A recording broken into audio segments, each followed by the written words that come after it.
உயிரோடு இருக்கிறவர்களுக்கும் மரித்தவர்களுக்கும் தயவு செய்கிற கர்த்தர் அப்படின்னு சொல்லிட்டு அடுத்த வரியில நகோமி என்ன சொல்றா, பின்னும் நகோமி அவளை பார்த்து, அந்த மனுஷன் நமக்கு நெருங்கின உறவின் முறையானும் நம்மை ஆதரிக்கிற சுதந்திரவாளிகளில் ஒருவனுமாயிருக்கிறான் என்று கூறுகிறாள்.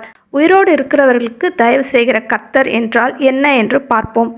இந்த போவாஸ் நகோமியின் கணவனாகிய எலிமலேக்கின் நெருங்கின உறவுக்காரன். அப்போ இவர்களுக்கும் அவன் உறவுக்காரன்தான். எப்படிப்பட்ட உறவு அது என்றால், இவர்களை ஆதரிக்கக்கூடிய சுதந்திரவாளிகளில் ஒருவனாய் இருக்கிறான் இந்த போவாஸ். அப்படி என்றால் ஒரு ஆணுக்கும் பெண்ணுக்கும் திருமணமாகி பிள்ளை சந்தானம் இல்லாமல் அந்த ஆண் மரித்து போனால் அந்த பெண்ணை அவள் கணவனின் தம்பி அவளை திருமணம் செய்து கொண்டு அவன் அண்ணனின் சந்ததியை விருத்தியடைய செய்ய வேண்டும். அப்படி அவனுக்கு கூட பிறந்த தம்பிகள் யாரும் இல்லை என்றால் அவர்களின் நெருங்கின உறவுக்காரன் யாராவது அந்த பெண்ணை திருமணம் செய்து கொண்டு